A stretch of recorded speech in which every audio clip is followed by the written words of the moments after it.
Yes, brothers and sisters, lovers, haters, boys, girls and vibrations, hope everyone's well. 25,000 subscribers today. I just wanted to come on and have a little flex and thank each and every one of yous.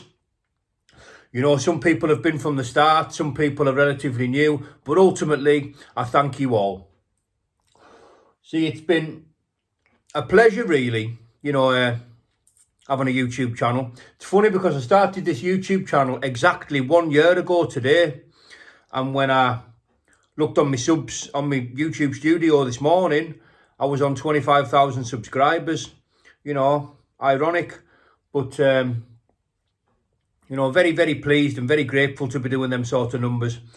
I do understand and realise, it's not all about the numbers and about the subscribers.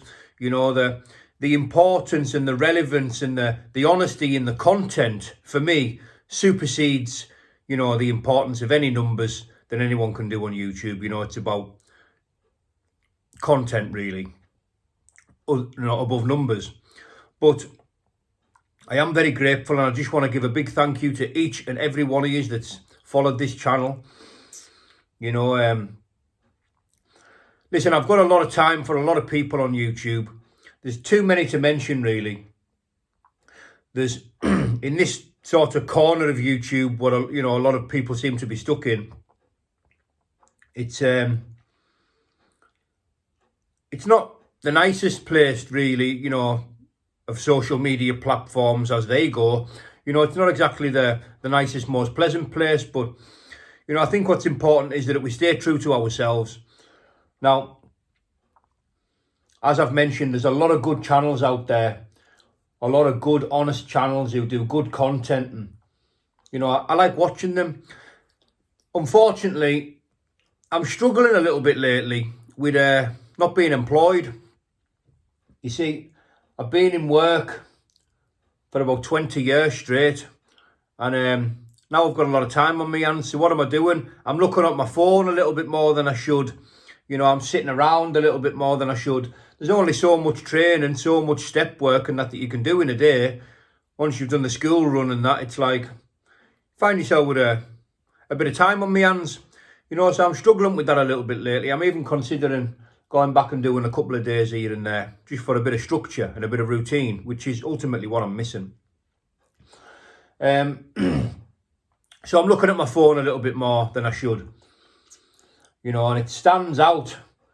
The good channels and the good content stands out like a raisin in a bowl of rice. It's like there's a lot of channels out there who sort of thrive on negativity. And look, I'm partial to a bit of drama myself. But there's a lot of channels out there who, they look for negativity, they breed negativity, and that's their business, that is their business. But in my opinion, for what it's worth, these channels who don't identify themselves, channels like faceless channels, we'll call them, when people don't reveal their identity, shall we say, those people have a license to say whatever they want about whoever they want, because they're never going to get any consequences.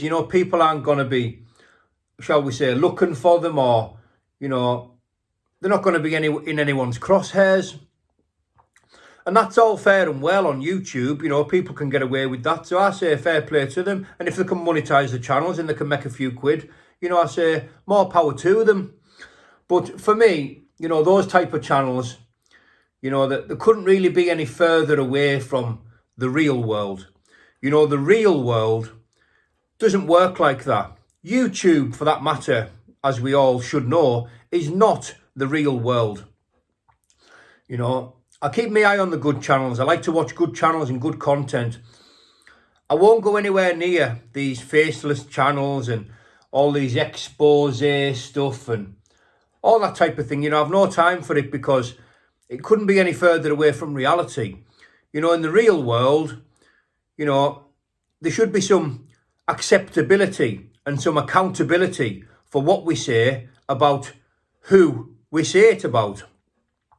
In my opinion, that's how our That's how I live anyway. That's how I conduct myself. I've never come on here and said a single word about anybody that I'm not prepared to say to their face. But of course, that doesn't apply to everybody. And people, you know, they got the comfort from hiding behind a, you know, fake, or shall we say, a masked account. You know, it gives them comfort. It gives them like a feeling of security. You know, when you see these people when you're driving around, and it's a little like being in a car, only worse. You know, when you're in a car, or when you see people that are in a car, they're surrounded by steel. You know, they can drive away. They can sort of make gestures and shout things as they please because they can get away. They're in a steel structure. They feel safe. They've got this sense of security. You know, and that's very much what it's like for these channels on YouTube, you know. I'm not saying I feel sorry for them or I'm against them or anything, but in my opinion, you know, we should have some accountability and responsibility for our own actions, you know. And me personally, I wouldn't say anything about anybody online or to another individual or anywhere for that matter if I wasn't prepared to say it to the face, you know. And as I've mentioned, that doesn't apply to all these people, you know. Whatever kind of lives they've got away from YouTube is their business, you know. It's for everyone to speculate, really.